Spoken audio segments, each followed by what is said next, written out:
Bismillahirrahmanirrahim. My name is Muhammad Alman. My subject is Financial Accounting 2, ADP Semester 2 of Business Management, Accounting and Finance. तो बेटा आज का हमारा new topic that is cash flow statement. आज हमारे इसके ऊपर लेक्चर नंबर 1 एज़ यूजुअल जैसे हम शुरू से करते हैं कि बेटा पहले हम लोग अपनी बेसिक्स को डिस्कस करेंगे और बेसिक्स डिस्कस करने के बाद फिर इंशाल्लाह इसकी न्यूमेरिकल परफॉर्मेंसेस की तरफ हम मूव करेंगे। तो बेटा जी सबसे पहले तो हम बात ये स्टार्ट करते हैं कि importance of cash flow statement क्या है। तो generally accepted accounting principles GAAP, ये अमेरिकन बेस्ड रूल्स हैं अकाउंटिंग के। अब वो कहता है call for 3 principle financial statements for all firms, कि ये 3 जो आपको नीचे फाइनेंशियल स्टेटमेंट्स बताई गई हैं ये सबसे ज़्यादा प्रिंसिपल का मतलब यहाँ पर इंपॉर्टेंट है फॉर ऑल फर्म्स, हर तरह के बिजनेस के लिए, जिसमें नंबर 1 बैलेंस शीट, आप लोग इससे फेमिलियर हैं। इनकम स्टेटमेंट और प्रॉफिट एंड लॉस अकाउंट, इससे भी आप फेमिलियर हैं। और तीसरी important statement cash flow statement, ये शायद आप लोगों के लिए एक नई स्टेटमेंट होगी, इससे पहले शायद आपने इसके बारे में नहीं पढ़ा हुआ। तो अब फर्दर आगे मूव करते हैं कि purpose of cash flow statement क्या है, हम कैश फ्लो स्टेटमेंट क्यों बनाने जा रहे हैं। Number 1 predict future cash flows. हम क्या करते हैं कि ये एक प्रेडिक्टेड स्टेटमेंट होती है जो फ्यूचर में हमें कैश के फ्लो के बारे में बताती है कि क्या कैश का इनफ्लो है और क्या कैश का आउटफ्लो है। Number 2 evaluate management decision. फिर हमने जब फ्यूचर में हमारा कैश प्रेडिक्ट हो जाए कि हमें कितना कैश आएगा कितना कैश जाएगा, तो फिर उसके बेस के ऊपर हम अपने मुख्तलिफ डिसीजंस जो है हमारे उसके ऊपर बेस कर रहे होते हैं। तो मैनेजमेंट फिर अपने डिसीजंस को एवेल्युएट करती है अपने कैश की अवेलेबिलिटी को देखते हुए कि हमें क्या ये काम करना चाहिए या काम नहीं करना चाहिए। उसके बाद पॉइंट नंबर 3 पे कहता है determine the ability to pay dividends to stock holders and payments to creditors. फिर हमने ये देखना होता है कि क्या हमारे पास इतना कैश पड़ा है कि हम डिविडेंड पे कर सकते हैं या नहीं कर सकते, और साथ ही साथ हमने ये देखना होता है कि क्या हम क्रेडिटर्स को पेमेंट कर सकते हैं या नहीं कर सकते। Number 4 show the relationship of net income to the business cash flow. फिर हमने अपने बिजनेस की नेट इनकम जो है यानी कि नेट प्रॉफिट है उसको बिजनेस के कैश फ्लोज के साथ एडजस्ट करके देखने के क्या हमारा प्रॉफिट कैश फॉर्म में हमारे पास इतना अवेलेबल है कि हम उस प्रॉफिट को अपने डिस्ट्रीब्यूट कर सकते हैं या नहीं कर सकते। तो these are the few purposes. वैसे तो पर्पज इससे भी बहुत ज़्यादा है कैश फ्लो के, लेकिन मैंने उसमें से जो मेजर इंपॉर्टेंट कैश फ्लो के पर्पज से वो मैंने यहाँ से क्या कर लिए, निकाल लिया। उसके बाद आगे फर्दर चलते हैं तो इसकी और मजीद इंपॉर्टेंस की तरफ चलते हैं। पेट इंपॉर्टेंस हम बात करते हैं किसकी, कैश फ्लो की बात करते हैं। तो अब नंबर 1 पॉइंट पे कहता है जी to identify the sources from where cash inflows have arisen within a particular period and also show the various activities wherein the cash was utilise. सबसे पहली बात तो ये कि इसकी इंपॉर्टेंट ये है कि हमने सबसे पहले ये चीज़ चेक करनी है कि हमें कैश का इनफ्लो कहाँ से जनरेट होगा हमारे इस अकाउंटिंग पीरियड में, वो कौन से ऐसे सोर्स हैं जहाँ से हमें कैश आएगा और कौन सी ऐसी एक्टिविटीज़ हैं जहाँ पर हमने कैश को यूटिलाइज करना है। यानी कि कैश आना कहाँ से है और कैश ने जाना कहाँ पर है, कैश का इनफ्लो कहाँ से जनरेट होगा, कैश का आउटफ्लो कहाँ पर यूटिलाइज किया जाएगा। उसके बाद आगे चलते हैं पॉइंट 2 की तरफ आते हैं। तो हमारे पास में कहता है कि it is significant to management for proper cash planning and maintaining a proper matching between cash inflows and outflows.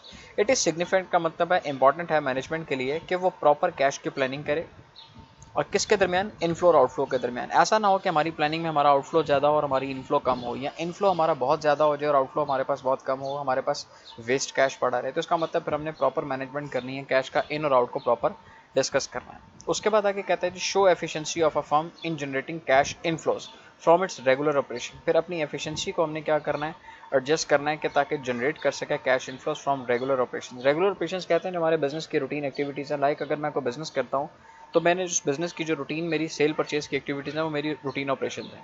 तो उस रूटीन ऑपरेशन से मैंने जो कैश जनरेट करना है वो भी हमारे पास कैश फ्लो से रिलेटेड ही है। फिर कहते हैं report the amount of cash use during the period in the various long term investing activities such as purchase of fixed asset. फिर साथ ही साथ हमने इसमें यह भी देखना है कि अगर हमने अपने कैश को किसी ऐसी जगह पर इस्तेमाल किया है जो लॉन्ग टर्म एक्टिविटीज़ हैं, लाइक हमने कोई एसेट परचेज कर लिया या हमने अपना कोई लोन रिटर्न कर दिया, तो इस तरह की एक्टिविटीज़ जो हैं या कोई हमने इन्वेस्टमेंट्स वगैरह कर दी हैं, तो उसको भी हमने डिस्कस करना है अपने कैश फ्लो के साथ। और नंबर 5 के ऊपर हमें क्या कह रहा है बेटा जी, बड़ी इंपॉर्टेंट बात है कि report the amount of cash receive during the period through various financing activities such as issue of shares, debentures and raising from long term loans. एक तो हमारे बिजनेस के हैं रूटीन ऑपरेशन जहाँ से हम कैश जनरेट करते हैं, लाइक चीज़ों को सेल करते हैं क्रेडिट पर, और चीज़ों को क्रेडिट पर सेल करने के बाद उनकी रिसीविंग लेते हैं कहाँ से, अपने डेटर्स वगैरह से। लेकिन अब एक और सोर्स ऑफ कैश हमारे पास कौन सा है, वो लॉन्ग टर्म सोर्स है कि जहाँ पर हमारे पास सडन बहुत ह्यूज कैश आता है, like issuance of a new shares. हम नए शेयर मार्केट में इशू करते हैं या नए बॉन्ड्स मार्केट में इशू करते हैं, या हम लोग किसी बैंक वगैरह से लोन लेते हैं, तो ये हमारे पास क्या है, एक लॉन्ग टर्म सोर्सेज हैं जहाँ पर हमारे पास कैश जनरेट होता है। तो ये सारी चीज़ें भी हमारी कैश फ्लो के अंदर साथ ही साथ डिस्कस की जाएंगी। तो these are the few importance points relating to cash flow के। इन पॉइंट्स को बेस बनाते हुए हमने कैश फ्लो के ऊपर क्या करना है, फोकस करना है। उसके बाद आगे चलिए तो हमसे मेन डिस्कशन और क्या करते हैं कि व्हाट इज कैश, असल में कैश है क्या। कैश इन हैंड, जो हमारे पास बिजनेस के अंदर कैश फॉर्म, फिजिकल फॉर्म में जो कैश हमारे पास पड़ा है, हार्ड फॉर्म में कैश, करेंसी नोट्स पड़े हैं या कॉइन्स वगैरह पड़े हैं, वो हमारा कैश इन हैंड है। उसके साथ साथ कैश एट बैंक, फिर जितने पैसे हमारे बैंक में डिपॉजिट हैं वो भी हमारा कैश है, उसको भी हम कैश का नाम देते हैं, क्योंकि बैंक से पैसा निकलवाना with in very short time हम क्या कर सकते हैं, बड़ी आसानी के साथ कैश अपने बैंक से निकलवा सकते हैं। तो कैश एट बैंक को भी हम कैश ही कंसिडर करते हैं। और उसके बाद पॉइंट नंबर 3 पे कहता है cash equivalents such as investments which can be converted into cash in very short period. अब कैश इक्विवेलेंट्स की बात कर रहे हैं तो इसका मतलब ये कैश है तो नहीं, लेकिन ये कैश के इक्विवेलेंट इसको इसलिए कहते हैं कि हमारी वेरी शॉर्ट टाइम पीरियड की इन्वेस्टमेंट जिसको हम जब मर्जी चाहें कैश में कन्वर्ट करवा सकते हैं, उसको कैश इक्विवेलेंट्स कहते हैं। Just like a price bonds, कि मैंने अगर प्राइस बॉन्ड खरीद के रखे हुए हैं तो वो भी ऑलमोस्ट मेरा कैश ही है, क्योंकि मैं जब चाहूँ वेरी शॉर्ट टाइम पीरियड उसको कैश में कन्वर्ट करवा लूँ विदाउट एनी प्राइस फ्लक्चुएशन। यानी कि ऐसा नहीं है कि 200 के प्राइस बॉन्ड में मुझे 195 मिलेंगे या 190 मिलेंगे, मुझे 200 का 200 ही मिलेगा। इसका मतलब इसको इसीलिए हम लोग फिर क्या नाम देते हैं, कैश का ही नाम देते हैं। तो कैश में फिर बेटा ये बात याद रखिएगा, 3 चीज़ें आती हैं हमारे पास, cash in hand, cash at bank and cash equivalents. Equivalents का मतलब है जो कैश के इक्वल है, डायरेक्टली कैश है तो नहीं, लेकिन कैश के इक्विवेलेंट कंसिडर किया जा रहा होता है। क्लियर हो गई बात जी। उसके बाद आगे चलिए, अब नेक्स्ट बात इंपॉर्टेंट बात क्या कहते हैं जी अब हमारे पास कि types of cash flow activities. हमारे बिजनेस में जो कैश का फ्लो होगा, अब फ्लो का मतलब यहाँ पर सिर्फ इनफ्लो नहीं है बल्कि इनफ्लो एंड आउटफ्लो दोनों की बात कर रहे हैं। तो हमारे बिजनेस में 3 एक्टिविटीज़ हैं जिसमें कैश का इन और आउट होगा। पहली एक्टिविटी हमारे पास ऑपरेटिंग एक्टिविटीज़, ठीक है, ये ऑपरेटिंग एक्टिविटीज़ हैं। नंबर 2 हमारे पास इन्वेस्टिंग एक्टिविटीज़ हैं, और नंबर 3 हमारे पास फाइनेंसिंग एक्टिविटीज़ हैं, और इसको क्या क्या कहा जाता है, कैश फ्लो एक्टिविटीज़। इन तीनों एक्टिविटीज़ के अंदर हमारा कैश इन भी होगा यानी कि कैश आएगा, और कैश आउट भी होगा यानी कि कैश जाएगा। दोनों काम हमारे इसके अंदर बड़े क्लियर कट तौर के ऊपर होते हैं। क्लियर होगी बात जी। अब आगे वन बाय वन इनको डिस्कस करते हैं। Definition of operating activities. Operating activities हमारे पास किस किस्म की हैं। ऑपरेटिंग एक्टिविटीज़ में क्या आता है हमारे पास कि an accounting item indicating the revenue earned by a company in its normal course of operation, whether it be a manufacturing, trading or service business. It includes EBIT plus depreciation minus taxes. It however does not include long term capital और investment cost. अब मैं इसको आसान words में बात करता हूँ। Operating activities, operating का वर्ड निकला ऑपरेशंस के साथ, हमारे बिजनेस के जो रूटीन ऑपरेशन हैं। अब यहाँ पर उसने 3 बिजनेस का रेफरेंस दिया। मैन्युफैक्चरिंग, अगर एक ऐसा बिजनेस है जो चीज़ों को बनाकर बेचता है, ये इसकी रूटीन ऑपरेशन है।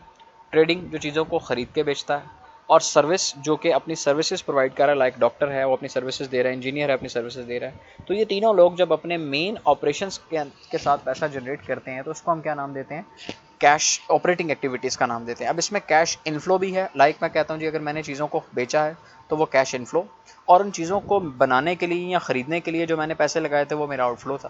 तो इसका मतलब इन और आउट दोनों की बात हम लोगों ने इसके अंदर करनी है। अगेन बता दूं, ऑपरेटिंग एक्टिविटीज़ का मतलब है बेटा जो रूटीन ऑपरेशंस हैं, और रूटीन ऑपरेशन में हमारे पास मेजर चीज़ें क्या आती हैं, सेल आती है, परचेज आती है, और उसके साथ साथ हमारे जो रूटीन एक्सपेंसेस हमने को पे करने, लाइक सैलरीज हैं, रेंट है, यूटिलिटीज़ एक्टिविटीज़ हैं, ये सारी किस्में आती हैं ऑपरेटिंग एक्टिविटीज़ के अंदर आ जाती हैं। उसके बाद साथ ही साथ आगे चलते हैं। नेक्स्ट हमारे पास आता है जी इन्वेस्टिंग एक्टिविटीज़। इन्वेस्टमेंट एक्टिविटीज़ क्या चीज़ है, जिसमें हम पैसा इन्वेस्ट कर रहे हैं। इन्वेस्ट करने का मतलब है कि हम कोई एसेट वगैरह परचेज करते हैं, लाइक वर्डिंग पढ़ते हैं, investing activities are the acquisition and disposal of long term assets and other investments not included in cash equivalents. These activities includes transaction involving purchase and sale of long term productive assets like machinery, land etcetera which are not held for resale. यानी कि इस activity में simply अगर बात करूं तो asset की cell purchase, अगर एसेट को सेल किया तो कैश आएगा, दैट इज कॉल्ड इनफ्लो, और अगर एसेट परचेज किया तो पैसे लगाकर परचेज किया तो उसका मतलब ये क्या है, एसेट का कैश आउटफ्लो है हमारे पास। तो ये इन और आउट यहाँ पर कैश एसेट की सेल परचेज वो हमारी किस एक्टिविटी में आती है, इन्वेस्टमेंट एक्टिविटीज़ के अंदर आती है। उसके बाद आगे चलते हैं तो डेफिनेशन ऑफ फाइनेंसिंग एक्टिविटीज़ की बात करते हैं। तो फाइनेंसिंग एक्टिविटीज़ में देखिएगा, financing activities are activities that results in change in the size and composition of owners capital. अब कैपिटल का साइज चेंज करने का मतलब ये है कि या तो हम नया कैपिटल इंट्रोड्यूस करें, लाइक नए शेयर्स मार्केट में बेचें, या पुराने शेयर्स जो हमारे पास पड़े हुए हैं उसको लोगों को वापस कर दें, लोगों का पैसा उनको वापस कर दें, लाइक कैपिटल को बढ़ाना नए मार्केट में शेयर सेल करना, या कैपिटल को कम करना, लोगों को कैपिटल वापस करके उनसे शेयर ले लेना। यहाँ लास्ट में लिखा है कि बोर्विंग ऑफ द एंटरप्राइजेस, यहाँ हमने लोन लिए हैं, लेकिन लोन शॉर्ट टर्म नहीं, लॉन्ग टर्म लोन नहीं है, बिजनेस में इस्तेमाल करने के लिए। तो ये सारी एक्टिविटीज़ फिर हमारी किस में आती हैं, फाइनेंसिंग एक्टिविटीज़ के अंदर आती हैं। क्लियर हो गई बात बेटा जी? तो it was the major 3 activities, operating, investing और उसके साथ साथ फाइनेंसिंग एक्टिविटीज़ की बात आती है। क्लियर हो गई बात जी? अब यहाँ पर मैंने मेंशन कर दिया कि ऑपरेटिंग एक्टिविटीज़ से रिलेटेड हमारा क्या इनफ्लो और क्या आउटफ्लो। अगर आप मेजर पॉइंट्स देख लें तो कैश सेल्स इनफ्लो है, डिक्रीज इन डेटर्स का मतलब है कि हमने पैसे डेटर से रिसीव किए, इंक्रीज इन क्रेडिटर्स का मतलब है कि हमने क्या किए हैं, क्रेडिट पर चीज़ें परचेज करनी है, अदर इनकम रिसीव, ठीक है जी, इंक्रीज इन क्रेडिटर्स हो गया, other income received in cash की बात कर रहे हैं, क्या और कोई अदर इनकम जो हमने रिसीव किया है कैश फॉर्म में, ये इनफ्लोज थे। और ये हमारे पास आउटफ्लोज आ गए, पेमेंट टू क्रेडिटर्स, पेमेंट करना एक आउटफ्लो है, परचेज किया इसमें भी कैश आउटफ्लो हुआ, एक्सपेंसेस पे किए आउटफ्लो हुआ, इनकम टैक्स पे किया आउटफ्लो हुआ, वेजेस पे किए आउटफ्लो हुआ। लेकिन अगर आप फोकस करें तो ये सारे के सारे बिजनेस के रूटीन रेगुलर डेली ऑपरेशन हैं सारे। सेल्स करना डेली के रूटीन में एक्टिविटीज़ में आती हैं सारी चीज़ें, और ये सारी चीज़ें भी हमारी रूटीन एक्टिविटीज़ में है। तो इसको फिर हमने क्या नाम दे दिया, ऑपरेटिंग एक्टिविटीज़ का नाम दे दिया। अब इसी तरह से इन्वेस्टिंग एक्टिविटीज़ में आ जाए तो इनफ्लो में सेल ऑफ एसेट, एसेट बिका पैसे आए, सेल ऑफ इन्वेस्टमेंट, इन्वेस्टमेंट बिकी पैसे आए, उस इन्वेस्टमेंट के ऊपर अगर हमें इंटरेस्ट मिला उसमें भी पैसे आए, अगर उस इन्वेस्टमेंट पे कोई डिविडेंड मिला तो वो भी पैसे आए। ये सारे इनफ्लो थे।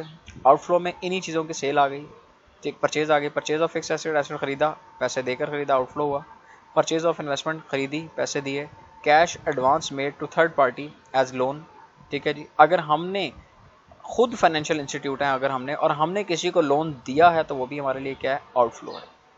तो ये हमारे पास किसमें आ गई, इन्वेस्टिंग एक्टिविटीज़ के अंदर आ गई। फिर उसके बाद आगे चलते हैं तो हमारे पास फाइनेंसिंग एक्टिविटीज़ आ जाती हैं। इशू ऑफ शेयर्स, पैसे आएंगे, इशू ऑफ डिबेंचर्स, पैसे आएंगे, proceeds from long term borrowing, loan लिया, पैसे आएंगे। ये सारे इनफ्लो थे, पैसे आने के थे। और आउटफ्लो में रिडम्पशन ऑफ डिबेंचर, यानी कि डिबेंचर वापस करना, इंटरेस्ट वगैरह लोन के ऊपर पे करना, और लोन पेड का मतलब है लोन वापस कर देना। इसका मतलब ये सारी की सारी चीज़ें हमारी किस में आती हैं, आउटफ्लो के अंदर चली जाती हैं। क्लियर होगी बात बेटा जी? तो ये थी हमारे पास एक मेजर एक्टिविटीज़ जो डिस्कशन हमारी चली। अब how to prepare the cash flow statement, अगला काम हमारा इसके ऊपर होगा। तो इंशाल्लाह ताला वो डिस्कशन हमारी नेक्स्ट लेक्चर में चलेगी। तो आज तक की जो वर्किंग थी हमारी इसके ऊपर वाइंड अप होती है। आज का लेक्चर हमारा बड़ा छोटा सा लेक्चर था कि what is cash flow, cash flow है क्या, और उसमें कौन कौन सी एक्टिविटीज़ को हम डिस्कस करते हैं। तो होप सो कि बेटा लेक्चर आसान था, आपको समझ आया होगा। Further more if you have any question query, अगर कोई डिस्कशन है तो इंशाल्लाह ताला बेटा एडमोडो के ऑप्शन भी अवेलेबल है, और उसके साथ साथ व्हाट्सअप ग्रुप भी अवेलेबल है, उसमें आप डिस्कस कर सकते हैं। तो अगले लेक्चर तक के लिए इजाज़त दीजिए बेटा, अल्लाह हाफ़िज़।